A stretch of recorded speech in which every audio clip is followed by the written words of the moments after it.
The NBA has three-point shooters that have changed the game. Oh, yes. For NBA history, you got it!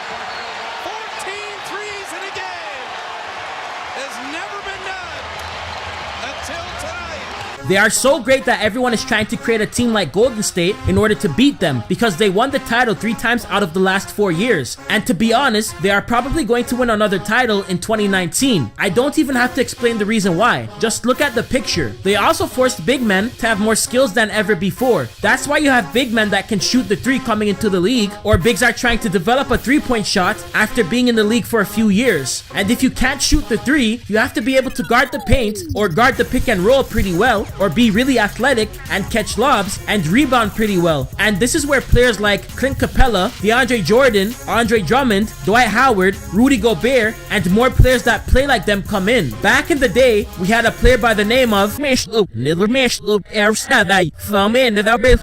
yeah, that's right, Wilt Chamberlain. Wilt Chamberlain was one of the most dominant big men the NBA community had seen. He's a 2-time NBA champion, the 1972 Finals MVP, a 4-time regular season MVP, a 13-time All-Star, a 7-time All-NBA First Team selectee, a 2-time NBA All-Defensive First Team selectee, the 1960 Rookie of the Year, a 7-time scoring champion, and an 11-time rebounding champion, and the 1968 assist leader. He also has multiple records, but the record that stands out the most to me is him scoring 100 points in a single game. And that's an NBA record I don't think anyone will ever break.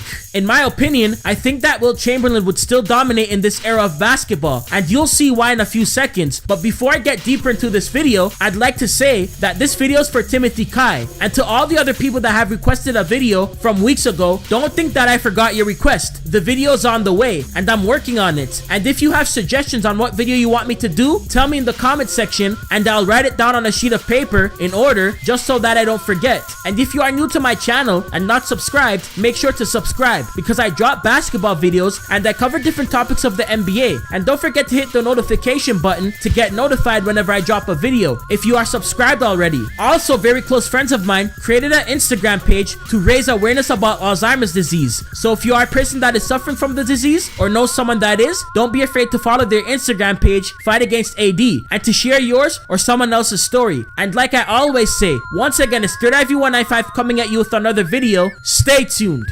Hey, sell it for free. Put no prices on that body, sell it for free. Hey, sell it for free. Girl, you know that body prices, sell it for free.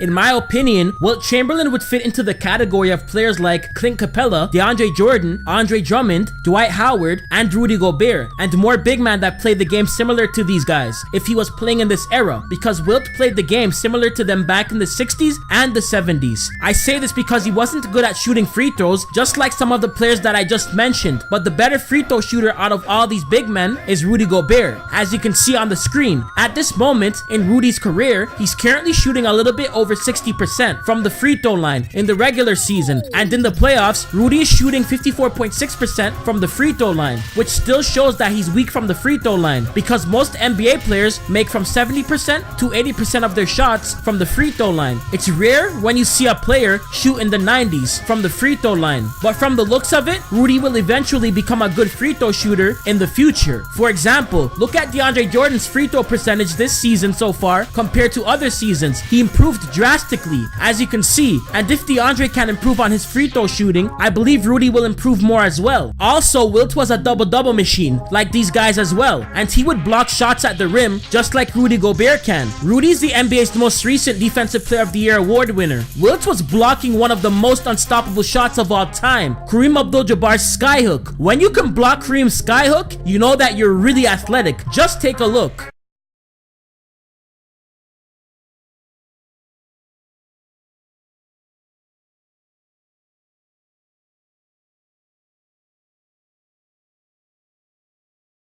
but the only difference was that his stats were way better and he had a better back to the basket game and he was more skilled. For example, like I said before, he led the league in assists back in 1968. He's the only big man in NBA history to lead the league in assists for a whole season, and he had the highest assists per game average in NBA history as a big man. He averaged 8.6 assists per game for the 1967 to 68 season. Plus, he was physically stronger and built better than these players that I mentioned and more athletic.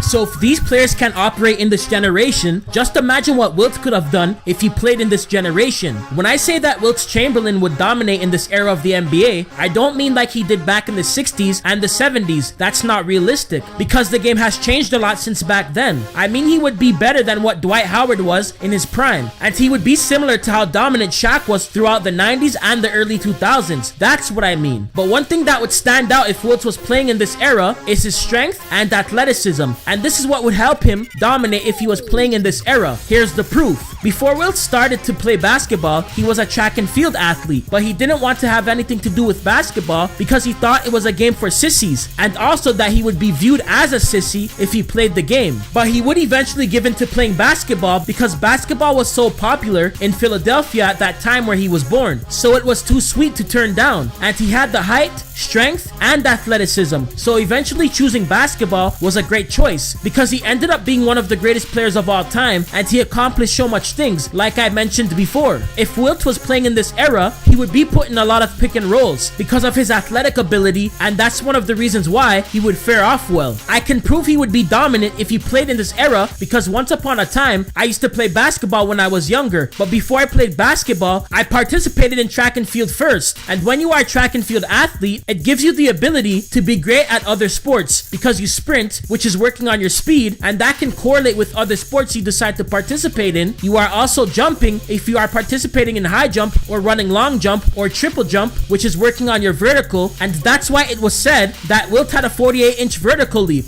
It's even said that he had a 50-inch vertical leap, but that's hard to prove because there's no footage to prove this. Plus, back in the 60s, they never measured verticals like they do now. But look at how far his arm goes up on this attempt to block a shot, which makes the rumor on his vertical believable.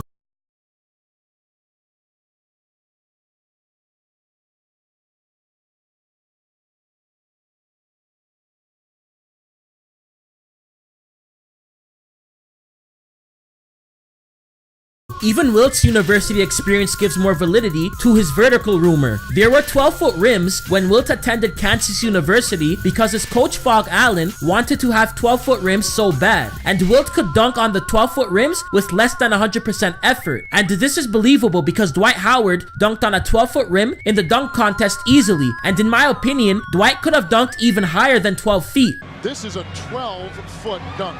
Oh my God. It might even be more. This might even be more. This Oh is my like gosh. 2 Nate Robinsons. Are you kidding me? Hold on 1 second. There's no way. Are you Are serious? you kidding me? And he's gonna get it. Okay. Oh, no way.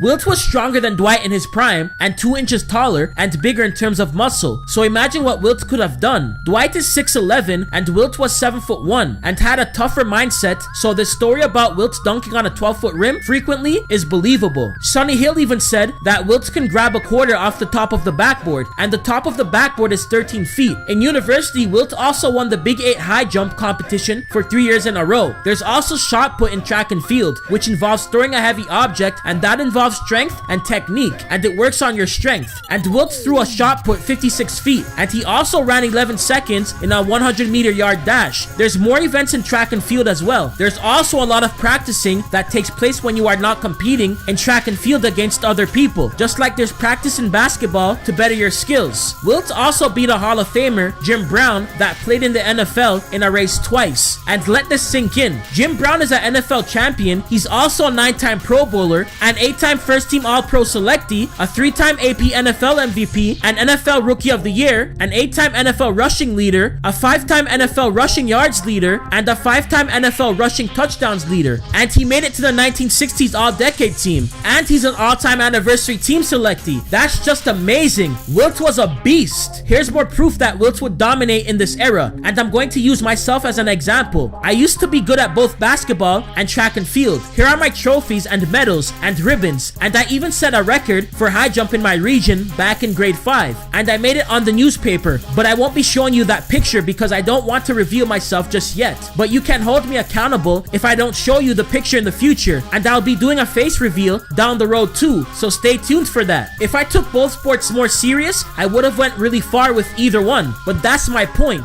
Track and field helps to mold you into being a great athlete in other sports, and this is the case with Wilt as well. Wilt was also really strong. Arnold Schwarzenegger said that Wilt was able to lift him with one arm, and look at Arnold's physique back then. Wilt even used one arm to lift Casey Jones, who used to play for the Boston Celtics, off the floor, and his feet were dangling in the air. Also, Paul Silas, who played for the Boston Celtics as well, said Wilt picked him up and turned him around after he was going to fight a man by the name of Happy Hairston, who was Wilt's teammate at the time, and Paul was 6'7", 235 pounds, and he completely fathered Paul. Paul responded by saying, "Yes, sir," and Wilt could even lift 600 pounds easily. He apparently even dislocated someone's shoulder just off of blocking a dunk attempt really hard, and he broke a player's toe after he dunked a ball and it hit the player's foot so hard. Imagine what Wilt could do based off of his strength alone if he played in the NBA these days, especially how softer the NBA has become over the years. There's also so much more stories about Wilt, but it's just too much to put in one video because the video would be too long. But this is why I brought up all these things to prove Wilt would dominate in this era of basketball. But that's it for the video, guys, and like I always say, please like and subscribe and hit that notification button and comment below. Tell me what you think. Your opinion matters, and follow me on my Twitter and Instagram account. It's the same name as my YouTube channel name, and share this video. Peace! I eat my French toast, bag of French girl, tell her let's go.